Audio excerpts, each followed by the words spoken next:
जय श्री महाकाल। आप सबका बहुत स्वागत है आपके अपने YouTube चैनल महाकाल तंत्र ज्योतिष पर। मैं आपका मित्र रोहित तिवारी आज पुनः आपके साथ उपस्थित हूं। आज हम चर्चा करेंगे मेष लग्न के सूर्य के साथ 9 ग्रहों का क्या फल होता है। जी हाँ, आपने मेरे पिछले वीडियो में देखा है कि मेष लग्न में बैठा हुआ सूर्य कैसा फल करता है, जातक के ऊपर उसका क्या प्रभाव पड़ता है। यदि आपने नहीं देखा है तो आप डिस्क्रिप्शन में जाकर देख सकते हैं, मैं उसकी लिंक आपको डिस्क्रिप्शन में दे दूंगा। परंतु आज हम बात करेंगे मेष लग्न में बैठे सूर्य के साथ 9 ग्रहों का कैसा फल जातक को प्राप्त होता है।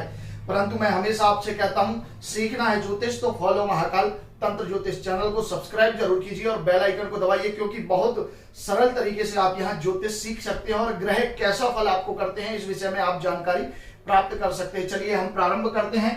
जैसा कि आप सब जानते हैं कि मेष लग्न है और इसमें सूर्य बैठा हुआ है, और सूर्य के साथ यदि इसमें चंद्रमा विराजमान हो जाए, जी हाँ, चंद्रमा अगर इसमें सूर्य के साथ विराजमान हो जाए तो जातक को कैसा फल करेगा। अब यहां समझने वाली बात है कि चंद्रमा जो है वह चौथे भाव का स्वामी है और लग्न में बैठा हुआ जो ग्रह है वह उसका मित्र है, और जो लग्न का स्वामी है वह उसका भी मित्र है। तो यहां हम कह सकते हैं कि सूर्य और चंद्रमा की जो युति है वो जातक को जो है मेष लग्न के जातक को शुभ फल करने वाली होगी। ऐसे जो जातक का जन्म होता है उसका जन्म जो है जीवन जो है सुख से व्यतीत होता है। उसकी कुंडली में सूर्य और चंद्र की युति से बहुत अच्छा और शुभ योग बनता है, जिसके कारण जातक मान सम्मान पद प्रतिष्ठा और सुख आदि प्राप्त कर सकता है, क्योंकि यह सूर्य का मित्र है और लग्न इसका भी मित्र है। तो हम कह सकते हैं कि मेष लग्न में सूर्य और चंद्रमा की जो युति होती है वह जातक के लिए हमेशा शुभ होती है। अब आगे हम बात करेंगे, यदि मेष लग्न में सूर्य के साथ यदि मंगल विराजमान हो जाए, जी हाँ, स्वयं लग्नेश यदि सूर्य के साथ मेष लग्न में विराजमान हो जाए तो इस स्थिति में जो है रोचक नाम का योग बन जाता है और किम बहुना नाम का योग बन जाता है, और इस योग से जातक के अंदर अद्भुत बुद्धि का विकास होता है, उसके अंदर पराक्रम होता है, वह शक्तिशाली होता है। और ऐसे जो जातक होते हैं वह शासक प्रवृत्ति के होते हैं, अर्थात वह सैन्य क्षेत्र में भी उच्च पद पर आसीन हो जाती है, क्योंकि मेष लग्न के साथ साथ जो है मंगल अष्टम भाव का भी स्वामी है। लेकिन लग्नेश होने के कारण इस जातक को जो है अष्टम का स्वामी होने से मंगल को जो है दोष नहीं लगेगा।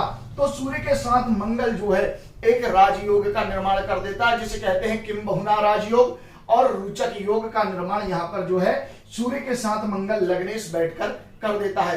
तो यह स्थिति भी जो है बहुत उत्तम मानी गई, क्योंकि इसमें केंद्रेश और त्रिकोणेश की परम युति हो जाती है, जो इस भाव को बहुत बलवान कर देती है और इस भाव से संबंधित संपूर्ण सुखों का जो है संपूर्ण विषयों का जातक के अंदर संपूर्ण विषय के गुण देखने को मिलते हैं, क्योंकि सूर्य पंचम का स्वामी है जो अपनी मेष राशि में उच्च का होकर विराजमान है। अब आगे हम बात करेंगे, यदि सूर्य के साथ जो है बुध यदि यहाँ पर विराजमान हो जाए तो जातक को कैसा फल प्राप्त होता है। जी हाँ, अब हम यहाँ स्थिति देखेंगे। यहाँ बुध की जो स्थिति है वह तृतीय और षष्ठम छठे भाव का स्वामी है, लेकिन सूर्य के साथ बुध जो है वह बुध आदित्य नाम का योग का निर्माण कर देता है और सूर्य का परम मित्र है।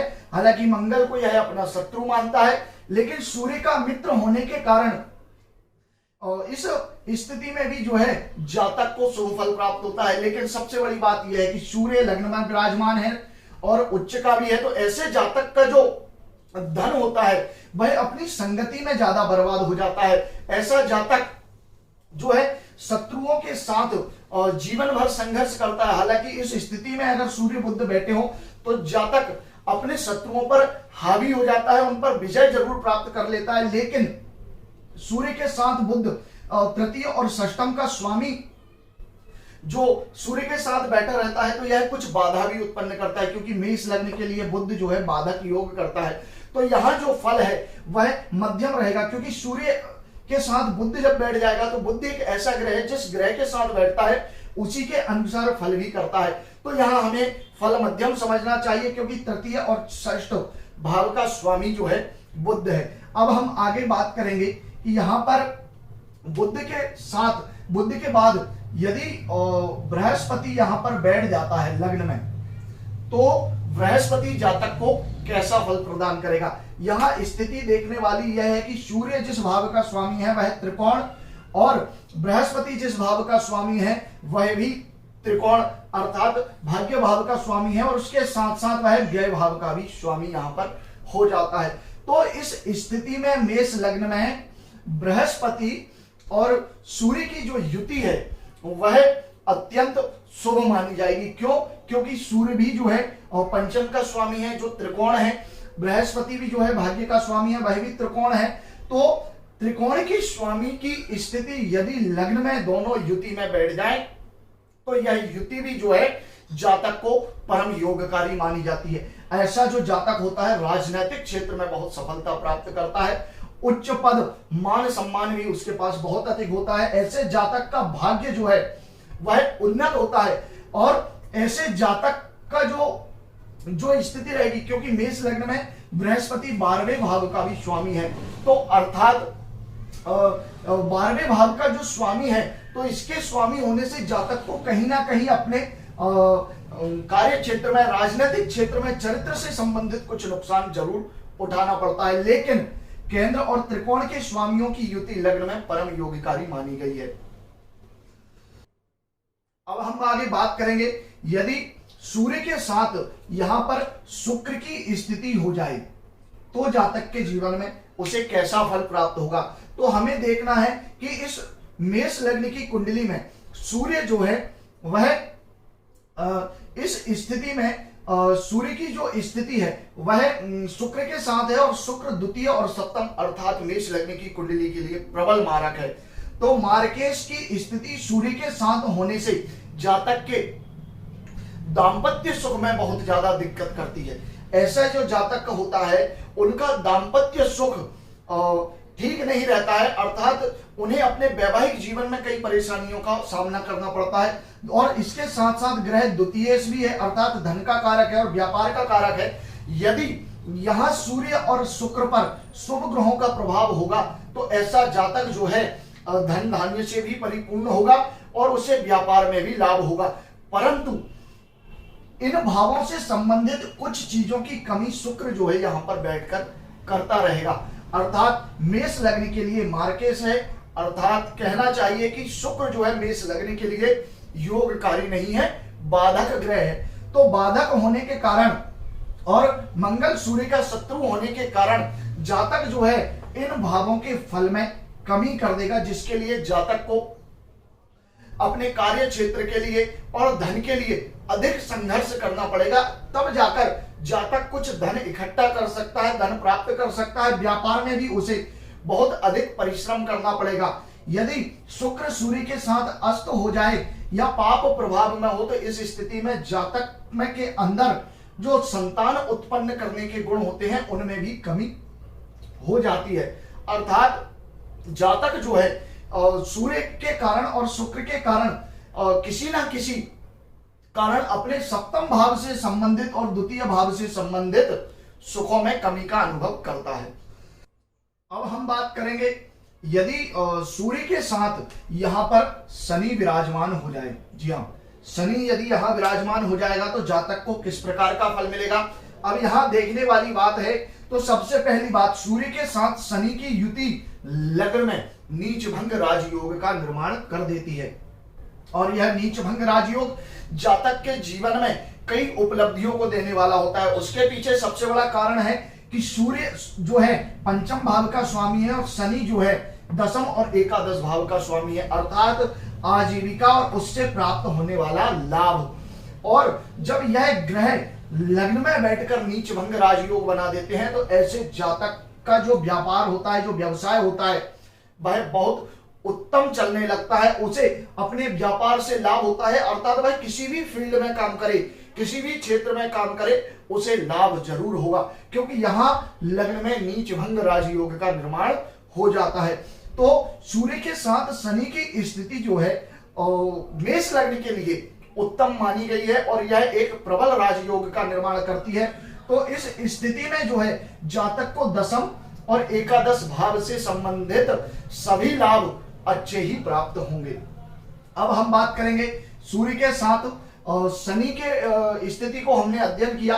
अब हम यहां देखेंगे राहु की स्थिति को। जी हाँ, तो जन्म कुंडली में राहु और केतु को किसी राशि में स्थान नहीं प्राप्त है, यह छाया ग्रह है और मेष लग्न में सूर्य के साथ राहु जो है जातक के जीवन में बाधक हो जाता है।